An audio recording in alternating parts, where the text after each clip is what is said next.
नमस्कार, सलाम और जूले। मैं हूं सोनम वांगचुक, लद्दाख से।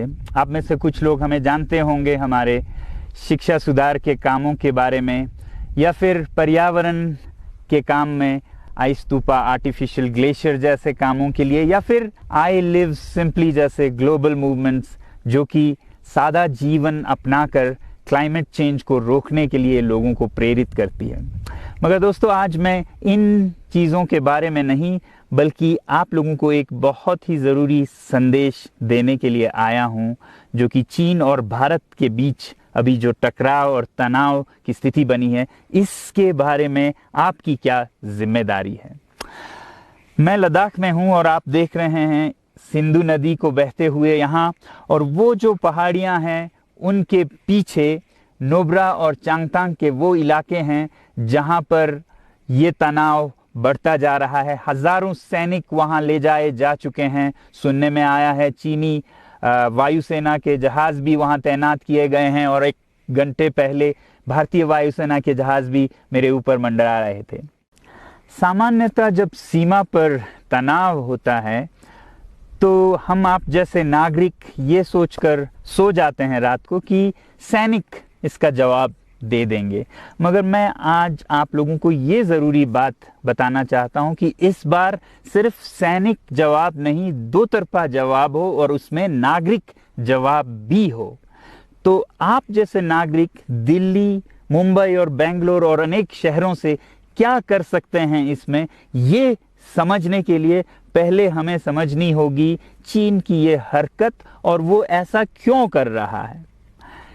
आपने देखा होगा कि ये सिर्फ भारत के साथ नहीं हो रहा है, बल्कि पिछले कई हफ्तों से चीन ये दक्षिण चीनी सागर में वियतनाम, ताइवान और अब हांगकांग के साथ भी छेड़खानी कर रहा है।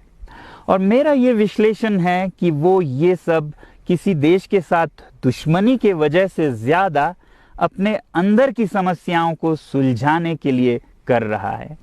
आज चीन को सबसे बड़ा डर है तो अपने जनता से डर है। उनकी 140 करोड़ की आबादी, जो कि एक बंधुआ मजदूर की तरह बिना मानवाधिकारों के चीनी तानाशाह सरकार के लिए काम करते हैं और उसे धनी बनाते हैं, जब वो नाराज हो जाए तो फिर एक क्रांति की सी परिस्थिति बन पड़ती है, और इससे चीन बहुत डरता है।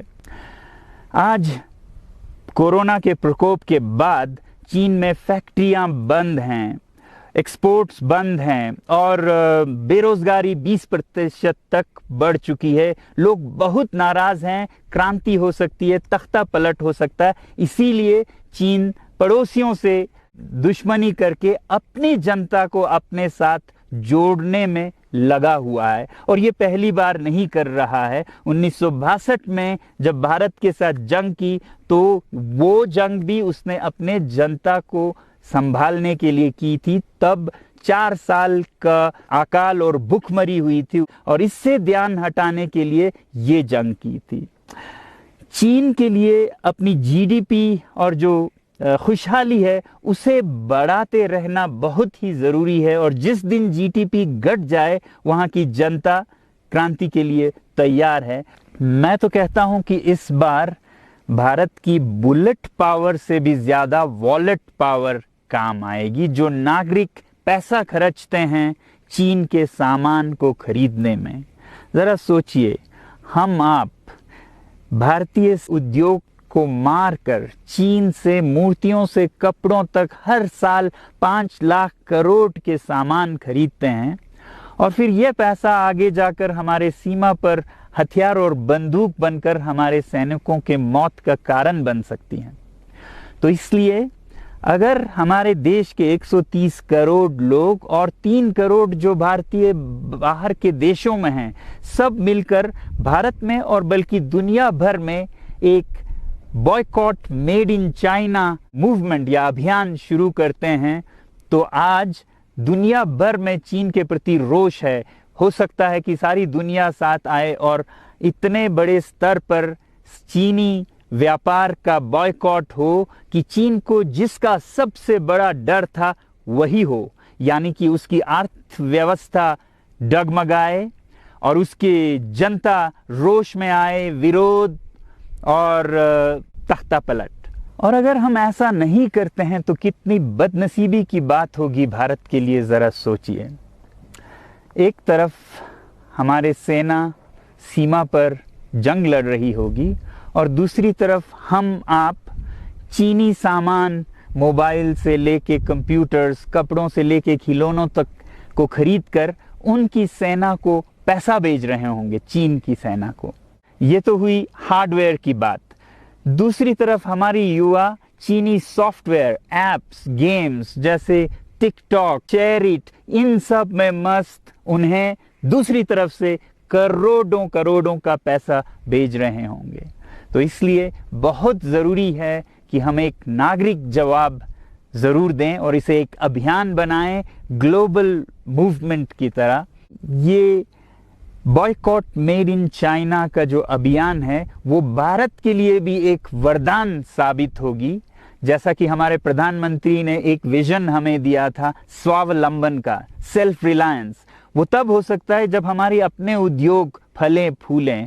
और जब हम बॉयकॉट करते हैं इन सामान का तो अपने देश के उद्योग का, उत्पाद का हम प्रयोग करेंगे और उससे मजदूरों को रोजगारी मिलेगी और सारा देश खुशहाल होगा। बजट होगा कि हम और अच्छी तरह से टक्कर ले सकें सीमा पर भी।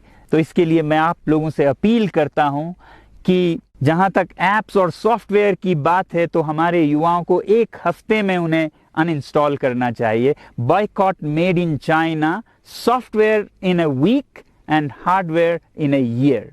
क्योंकि साजो सामान के लिए वक्त लगेगा हमारे अपने देश से और बाहर से विकल्प निकलने तक, तो उसे हम एक साल के अंदर कर सकते हैं।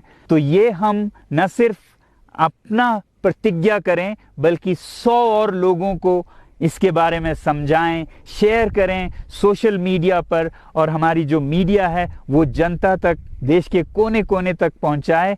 और जैसे ही इसका असर दिखने लगेगा, इंटरनेट से ऐप्स लाखों में, करोड़ों में अनइंस्टॉल होंगे, तो चीन को संदेश साफ जाएगा और यही एक तरीका उसे मेज पर पहुंचा सकती है जहां पर की बातचीत हो शांति की। तो जाते जाते मैं ये बता दूं कि मैं क्या करने जा रहा हूं।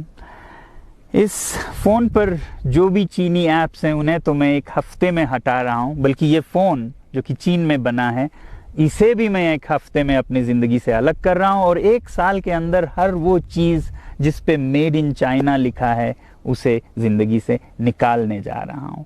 हमें चीन से, चीनी लोगों से कोई समस्या नहीं है, चीनी सरकार और उनकी रवैयों से समस्या है। जब तक चीन में परिवर्तन ना हो हमें ऐसा करना होगा।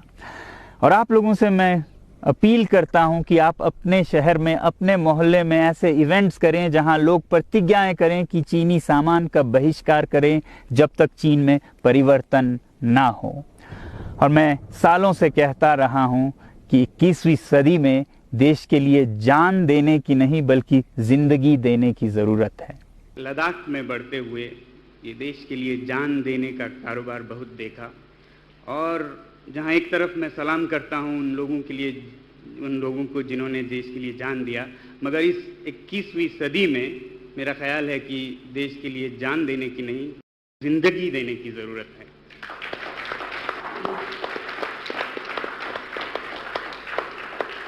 तो आप भी निभाइएगा अपना रोल। जय हिंद।